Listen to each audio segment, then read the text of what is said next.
The Lord be with you. And with your spirit. Proclamation from the Holy Gospel according to Matthew. Glory to you, O Lord. When Jesus heard of the death of John the Baptist, he withdrew in a boat to a deserted place by himself. The crowds heard of this and followed him on foot from their towns. When he disembarked and saw the vast crowd, his heart was moved with pity for them, and he cured their sick. When it was evening, the disciples approached him and said, "This is a deserted place, and it is already late. Dismiss the crowds so that they can go to the villages and buy food for themselves." Jesus said to them, "There is no need for them to go away. Give them some food yourselves." But they said to him, "5 loaves and 2 fish are all that we have here." Then Jesus said, "Bring them here to me." And he ordered the crowds to sit down on the grass. Taking the 5 loaves and the 2 fish, and looking up to heaven, he said the blessing, broke the loaves, and gave them to the disciples, who in turn gave them to the crowds. They all ate and were satisfied, and they picked up the fragments left over, 12 wicker baskets full. Those who ate were 5,000 men, not counting women and children. My dear friends, the good news of our salvation. Praise to you, Lord Jesus Christ.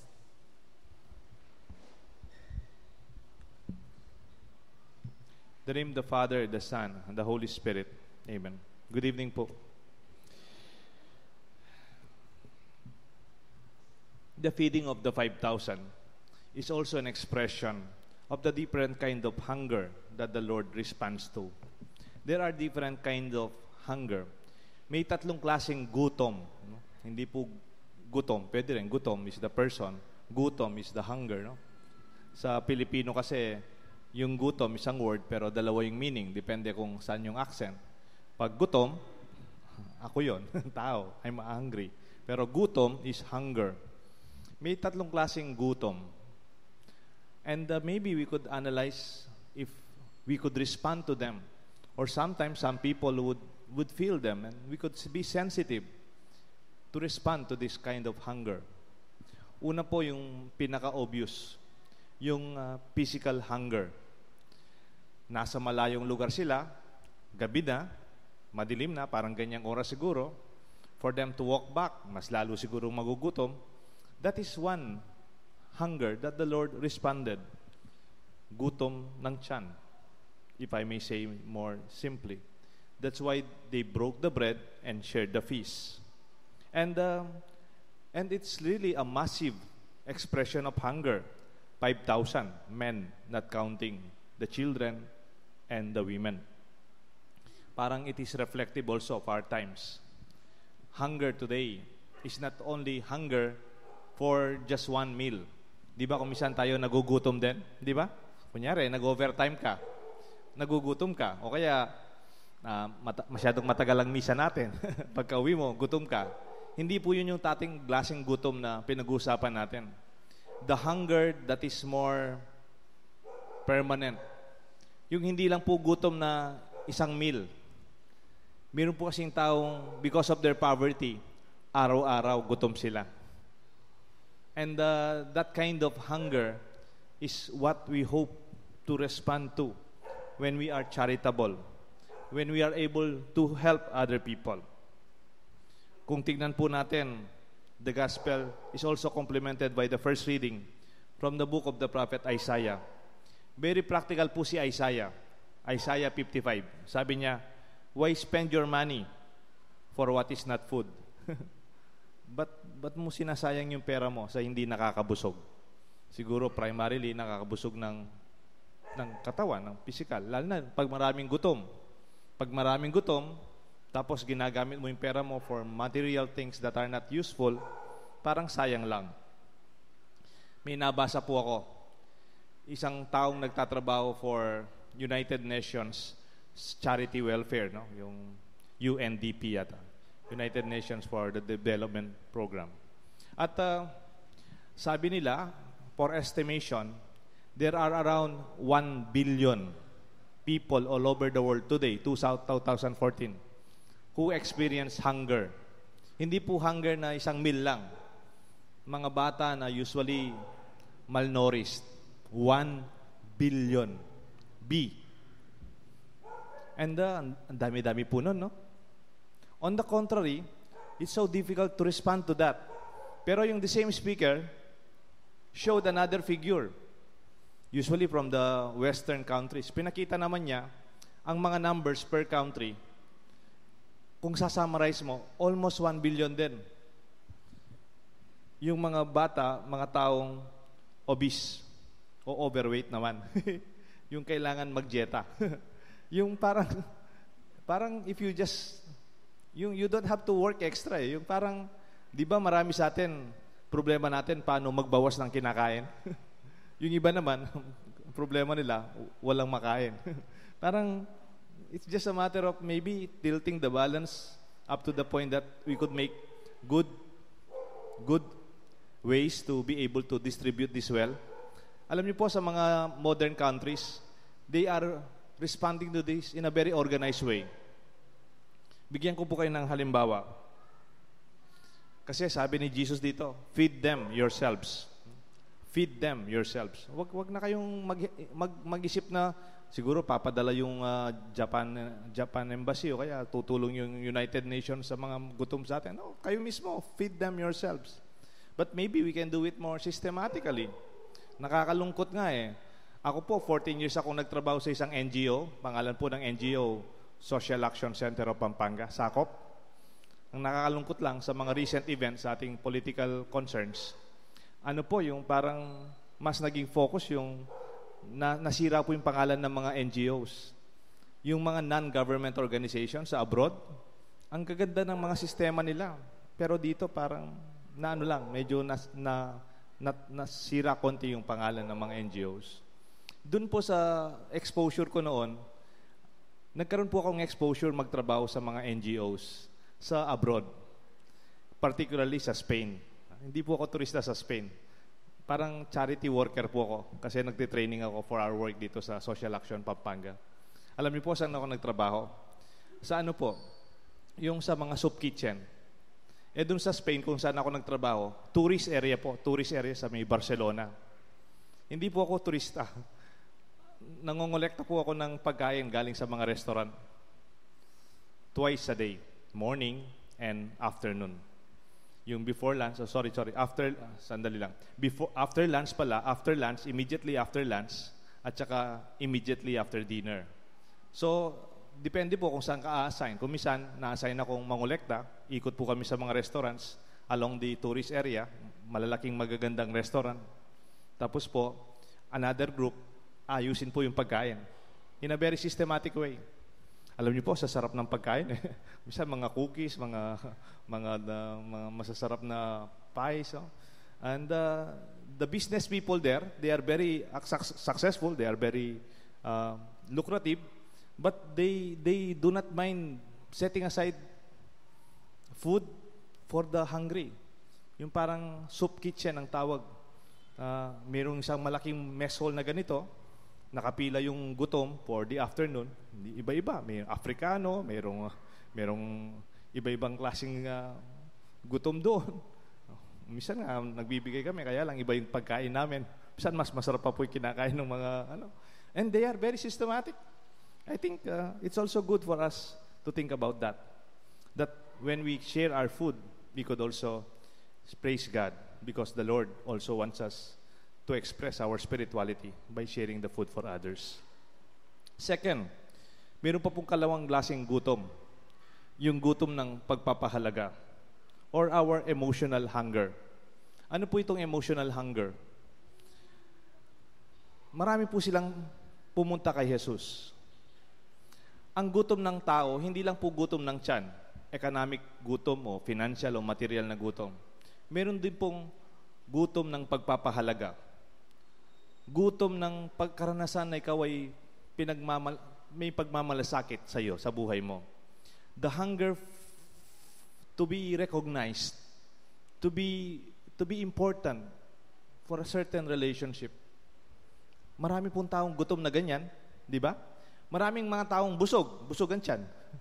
Pero they hunger for intimacy. They hunger for basic acknowledgement and affirmation. And Jesus knew that. Yung introduction po ng gospel, when Jesus saw the vast crowd, He took pity on them. Parang pinakita talagang He had that compassion in His heart. Kaya lang, mayroon pong isa sa mga disciples niya, hindi ko alam kung si Philip, sa isang gospel kasi, ninagyan ng pangalan, si Philip. Sabi po ni Philip, Lord, they are so many. Dismiss the crowd. Tingnan niyo po yung term na, the crowd. Parang, ang hirap po kasi pag you just look at the people as a crowd. Di ba? Yung parang, there is no personal relationship. Parang sinabi mong, dismiss mo sila. Yan, yung madaming tao ngayon. Pauwiin mo na sila. Pauwiin mo na yan. Parang ganon. They are not recognized as individual persons. But deep in the heart of Jesus, who is very sensitive to the people, He said, no. Don't let them go. Feed them yourselves. Look at the expression of Jesus. For the vast, He could express His concern. Tayo pong mga Katoliko, masaya tayo, marami tayo. Di ba? Marami tayong mga Katoliko. Kaya lang nalulungkot ako pag marami tayong Katoliko, parang we're just part of the crowd. Parang pag hindi ka nagsimba, wala namang maghihintay sa'yo. Wala namang maghahanap sa'yo. Hindi ka naman mamimiss, ganon. Sana in our community, little by little, total, kilala nyo yung katabi nyo nagsisimba ng 6:30 pag Sabado, you could say hello. And wala ka yata last week. And nagkasakit po yung nanay ko. In a way, there's kind of fellowship. For Jesus, He knew that very clearly. He did not let them go because even in the second reading, the letter of Paul to the Romans, who could separate us from the love of God? Hunger? Famine? No. Beyond that, we could express our love for one another. And there is hunger for self-worth and acceptance. Emotional hunger for recognition. Expression of feeding and nourishing as a person. Only Jesus would want to say, more than the bread, more than the feast. Parang sinasabi ni Jesus, I care for you. I care for you. Jesus knew that He had this compassion deep inside Himself. He was sensitive enough to sense that. Do not let them go. Do not let them leave. Meron po akong kilalang matanda. Ang pangalan niya, Apong Kikang. Apong Kikang. Lola Kikang. Siguro Francisca yung pangalan niya talaga. Nakilala ko po siya, pinagmisa ko pa nung 80 years old siya. Pinagmisa ko na naman nung 85 years old siya. I think nung 87 po siya, nagkasakit na siya. Kaibigan ko po yung pamilya nila, mga anak niya. Nakasign po ako sa seminaryo noon nung sinabi, Father, siya pong Kikang nasa ospital. Pwede mong paki-anoint bago siya ipasok sa ICU. Alas 10 ng gabi po yun. Si Apong Kikang, kamukha ng matatanda natin. Yung greeting niya, hindi good evening, hindi how are you, or good day. Hindi po ganun yung greeting ng matandang Apong Kikang. Ganito po yung greeting niya. Kunyari, nag-bless ako. Si Claude ko po, Ma. Ganito po yung greeting niya. May anak ka. Kumain ka na ba? Ganyan. Kunyari, umuwi yung apo niya. Galing sa UP, galing sa Ateneo, galing sa Manila. Bless, Lola. May anak kayo. And you know, if they see a sign that hindi ka kumain o kunyari, ay, okay na ako. Ay, mangang ka. They will go out of their way. They will go out of their way. She will go out of their way to feed you. Mangka pa. Yun ang ugali ng matatanda, di ba? Yung their greeting is that, hello, how are you, welcome. No. Deng matwa, they welcome you at home. May anak ka. And you know, that word is not only their concern sa tiyan mo. You feel they care for you. They would want you to be nourished more than the food. It's the compliment that I care. I would like to. It's good to train your children to have that sense of not only hospitality, or hospitality is entertaining guests. No. It is also caring if they are in good condition, na gutom sila o hindi. Ngayon po, nung nagpunta na po ako sa ospital, mga 10:30 in the evening na nung nakarating ako sa ospital, nung pagkadating ko po, maraming mga doktor doon sa room niya. Hinahanda na po siyang ipasok sa ICU. Siyempre, pag ako pumasok po sa ospital, priority po yung mga doktor. Kami po sa spiritual side, pag pwede na, doon lang kami mag-anoint o magpipray. Hindi po ako lumapit kay Apong Kikang. Nandun po ako sa tabi ng pintuan. Habang yung mga doctor, nurses, piniprepare po siya na ipasok siya sa ICU. Nagkakaroon po ng internal bleeding si Apong Kikang. Tapos po, isa sa mga anak niya, parang sinabi sa kanya, Ima, at yamong deo keni pangadi nakakano. And you know, sa dami ng doktor, hindi ko siya nakikita. Tsaka mga nurse. Nakapalibot siya ng doktor, tsaka nurse. Narinig ko yung boses niya, Among! Ay, opo, tsuko po keni. May nga na ka! Pakanan niya pa yamong, bengi na, pota maranop niya. You know, nanlambot po ako. You know why? Because, wow, look at Apong Kikang. She's already in the verge of internal bleeding. She's to be rushed in the ICU. The same constant question, may nga na ka! You know, I would not forget the soul of that woman. Though after some days she already died, I knew that she was very constant in asking, may anak ka? Maybe it's like a person, a mother, a father, or our God, making sure that we're not only busog sa tiyan, I care for you. Kumusta na ka? That invitation, I hope sa ating mga Kapampangan, sa atong nagsisimba dito, we do not lose it. Kasi practical na lang tayo ngayon. Sana hindi po mawala ito kahit na sa mga susunod na generation. And lastly, there is this third kind of hunger. This is the very reason why people follow Jesus. Kaya nga nasa malayong lugar sila at ginabi sila because they hunger for the Word of God. The hunger of their soul, the hunger of their spirituality. Gutom ang kanilang kaluluwa, seeking afar and late the Word of God. Sabi nga nung kanta, ang kaluluwa ko ay nauuhaw para sa iyo, Panginoon. They seek in hunger, they thirst the Word of God. I hope we also feel that when we go to the church. It is that spiritual hunger that we want to be nourished. Sana sa pagsisimba po natin, hindi lang, it's a Sunday obligation, let's do it, let's go. But there's some kind of certain peace that we just sit down and pray and worship. That hopefully your children will recognize that too. Marami pong mga taong busugan tiyan, or they are also socially appreciated, but I know they are spiritually longing for something deeper than that. A sense of peace, joy, and even fulfillment in the material things that we have. A sense of peace in the family. And that is our invitation for our Mass today. May you go home nourished.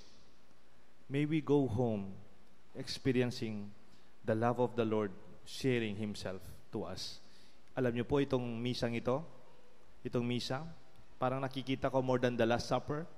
The feeding of the 5,000 is a representation of the Mass that we celebrate here in the Eucharist. The Lord feeding us, not only with bread, but even with Himself. This is my body. It will be given up to you. This is my blood. It will be poured out for you. That hindi na po pinag-uusapang tinapay, hindi na po pinag-uusapang isda, ang sarili niya. A God who feeds us with His own self. At gusto ko pong magtapos doon, sinabi ni Mother Teresa of Calcutta. Sabi ni Mother Teresa, when your cup overflows, don't waste it. Share it. Again, when your cup overflows, don't waste it. Share it. And may God bless us all, the Father, and the Son, and the Holy Spirit. Amen. Amen.